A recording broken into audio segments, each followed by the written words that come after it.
Hey guys, Drew here. Sitting on my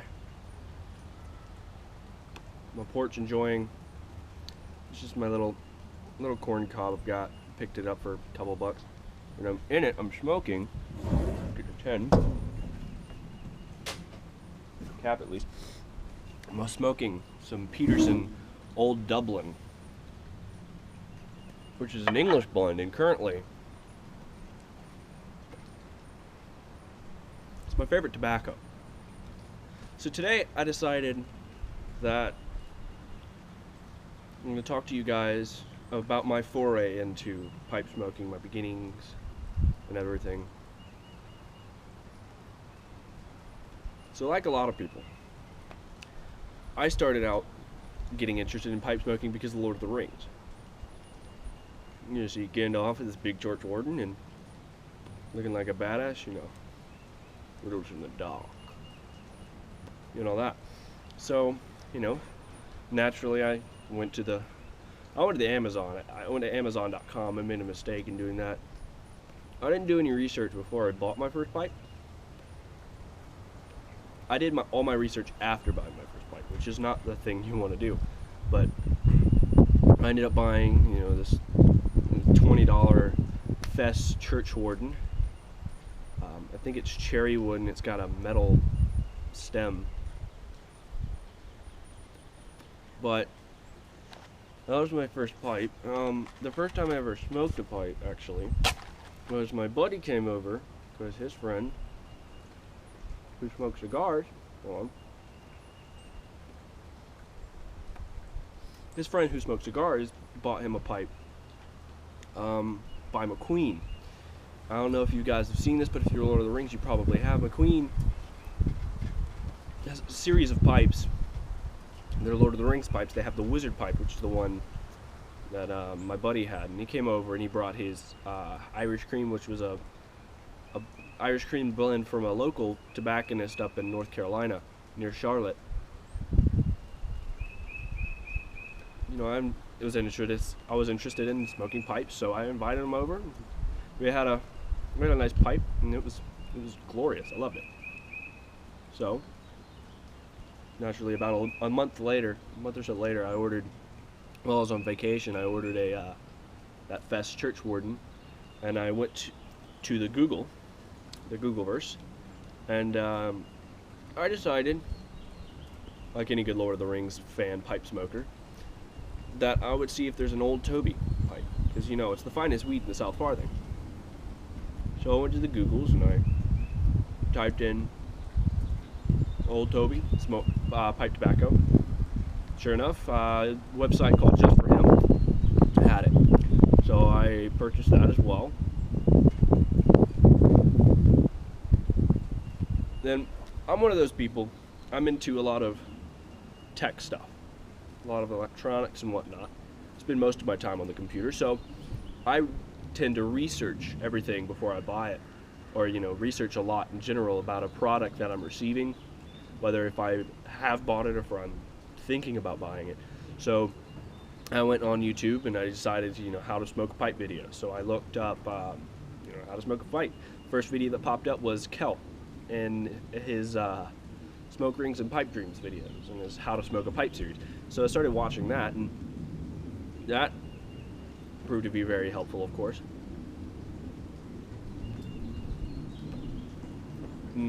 For a while I was really interested in pipes, and I had been watching countless pipe videos, and today I still watch a lot of pipe videos, like Dagner Performance, a couple others which I'll put in the description.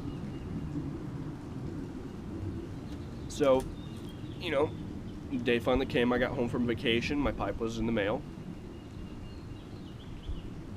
Open it up, stuff some Old Toby in there, just stuff it in. Yeah, I didn't have a small lighter, or I prefer to use matches now because they have a softer flame, but I had one of those grill lighting lighters. So I was sitting there like this, trying to light my pipe. And of course, with my luck, the very first time I tried to light the pipe, I burned the top of it. I burned the rim of the bowl. Jesus. This was staying lit earlier, I swear. Burned the lid of the bowl, and that pisses me off, of course, and I'm like, oh well.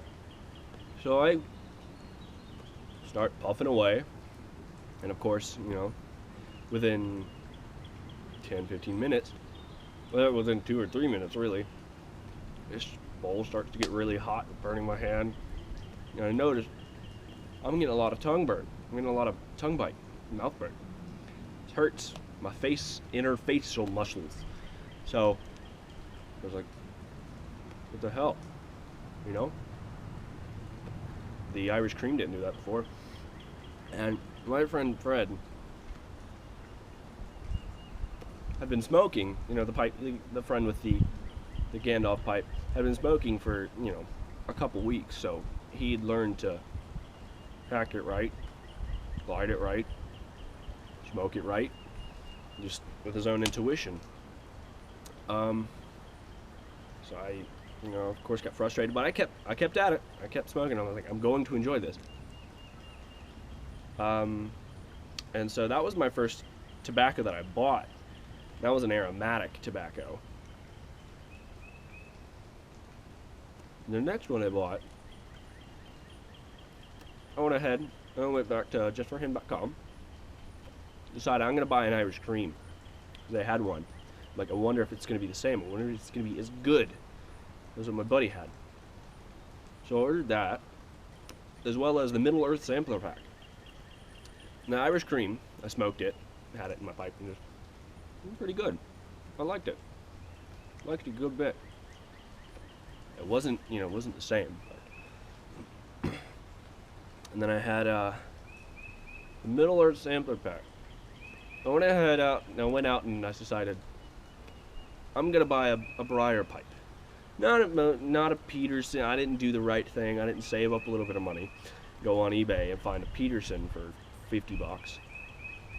A Peterson or a Savinelli or anything. I went to Walgreens because I found out you could buy a Dr. Grabo from Walgreens. So I went to Walgreens and I bought me a Dr. Grabo, the Grand Duke, because that is all they had.